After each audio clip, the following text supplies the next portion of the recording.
आप सभी भक्तों का मेरे YouTube चैनल राधे कृष्ण में हार्दिक स्वागत। दिन गुरुवार, तारीख 14 मार्च 2024। शिव महापुराण अध्याय 36 रुद्र संहिता द्वितीय खंड में बताया गया है। देवताओं का पलायन। इंद्र आदि के पूछने पर बृहस्पति का रुद्रदेव की अजेयता बताना। वीरभद्र का देवताओं को युद्ध के लिए ललकारना। श्री विष्णु और वीरभद्र की बातचीत तथा विष्णु आदि का अपने लोक में जाना एवं दक्ष और यज्ञ का विनाश करके वीरभद्र का कैलाश को लौटना।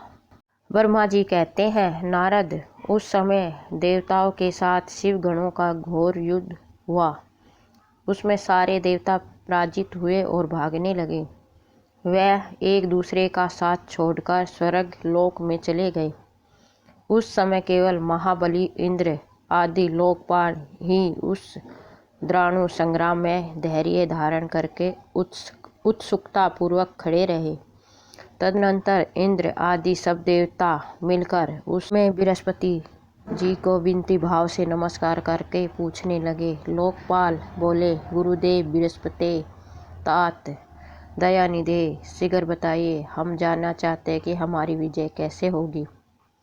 उनकी यह बात सुनकर बृहस्पति ने प्रलय पूर्वक भगवान शंभु का स्मरण किया और ज्ञान दुर्बल महेंद्र से कहा। बृहस्पति बोले, इंद्र, भगवान विष्णु ने पहले जो कुछ कहा था वह सब इस समय घटित हो गया। मैं उसी को स्पष्ट कर रहा हूँ, सावधान होकर सुनो। समस्त कर्मों का फल देने वाला जो कोई ईश्वर है वह कर्ता का ही आश्रय लेता है। कर्म करने वाले को ही उस कर्म का फल देता है।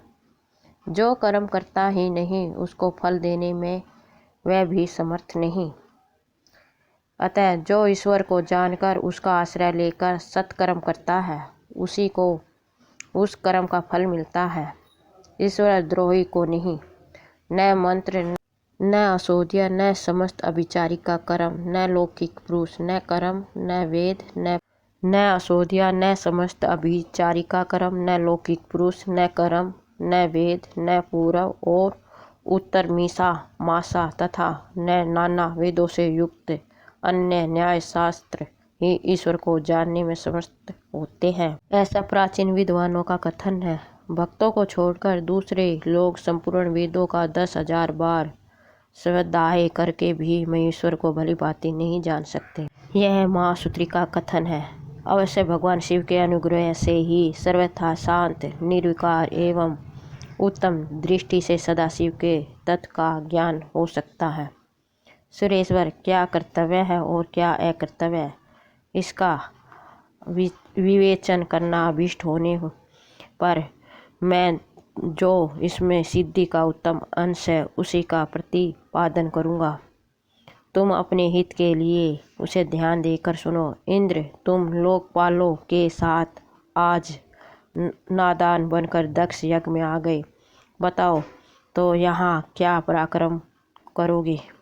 भगवान रुद्र जिनके सहायक है, ऐसे में यह परम क्रोधी रुद्रगण इस यज्ञ में विघ्न डालने के लिए आए हैं और अपना काम पूरा करके ही जाएंगे, इसमें संशय नहीं है। मैं सत्य सत्य कहता हूँ कि इस यज्ञ के विघ्न का निवारण करने के लिए वस्तुत तुम में से किसी के पास भी सर्वथा कोई उपाय नहीं है। बृहस्पति की यह बात सुनकर वे इंद्र सहित समस्त लोकपाल बड़ी चिंता में पड़ गए।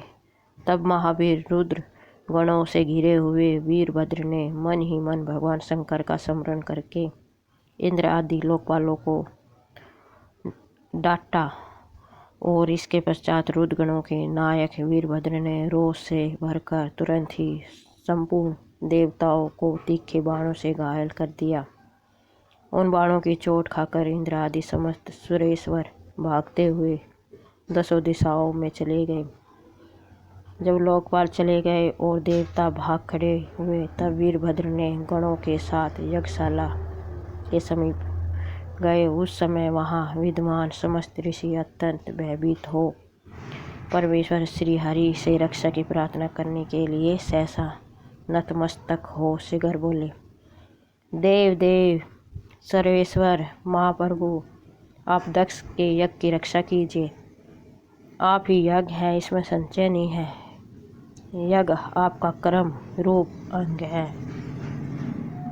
आप यज्ञ के रक्षक हैं, अतः दक्ष यज्ञ की रक्षा कीजिए। आपके सिवा दूसरा कोई नहीं रक्षक। ब्रह्मा जी कहते हैं, नारद ऋषियों का यह वचन सुनकर मेरे सहित भगवान विष्णु वीरभद्र के साथ युद्ध करने की इच्छा से चले। श्री हरि को युद्ध के लिए उद्यत देख शत्रुमर्दन वीरभद्र, जो वीर प्रथम गणों से घिरे हुए थे, कड़े शब्दों में भगवान विष्णु को डांटने लगे।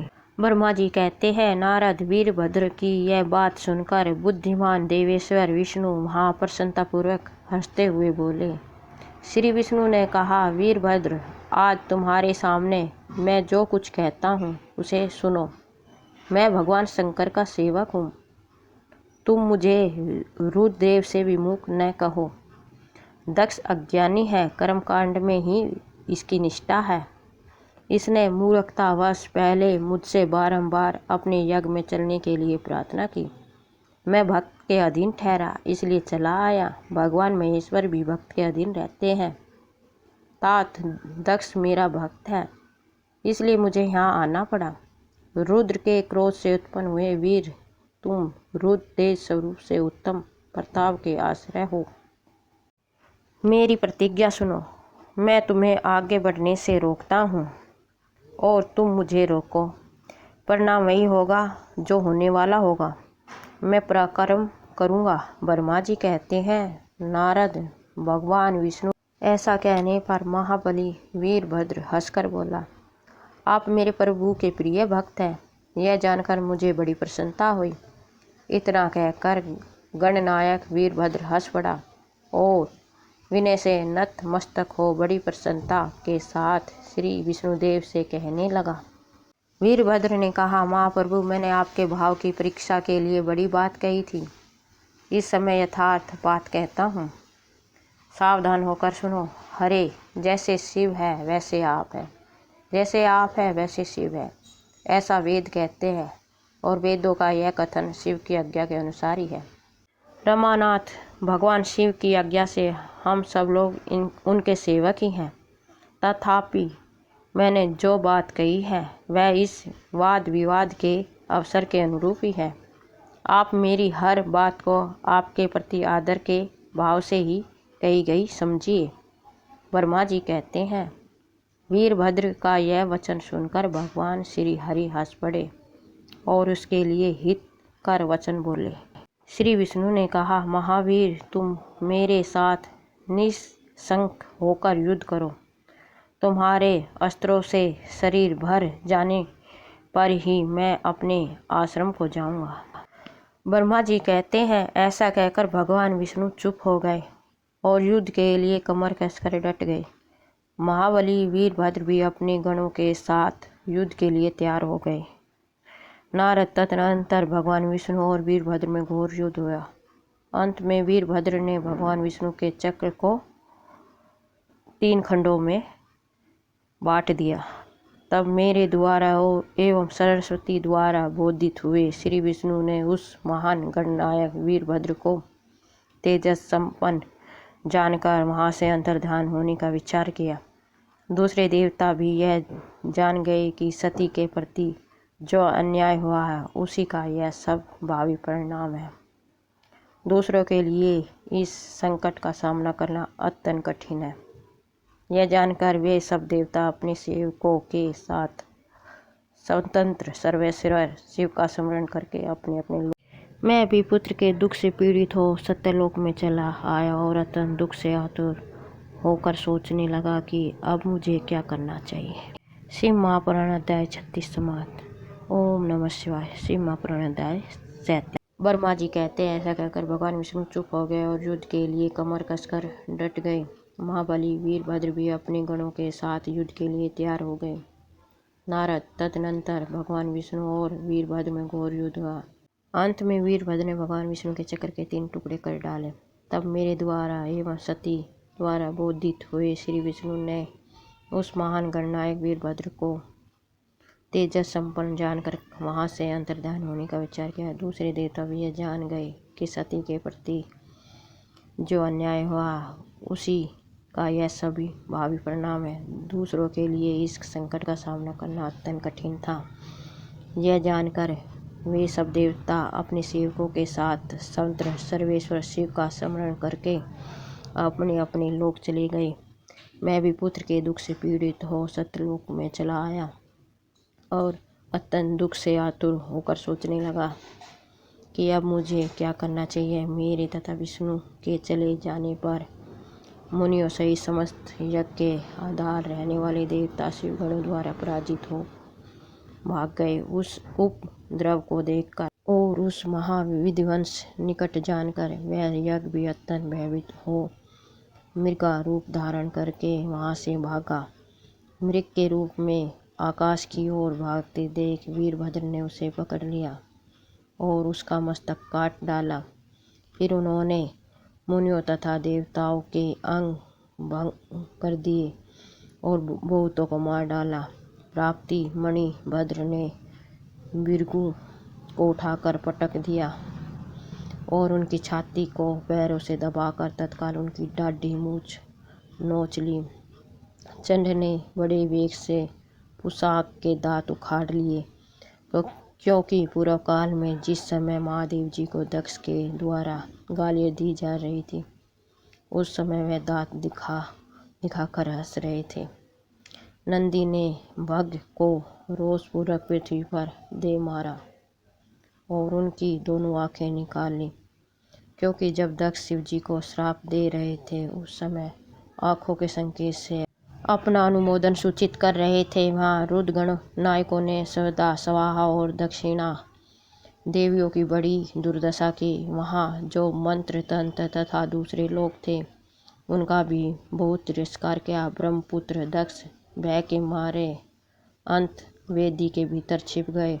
वीरभद्र उनका पता लगाकर उन्हें बलपूर्वक पकड़ लाए।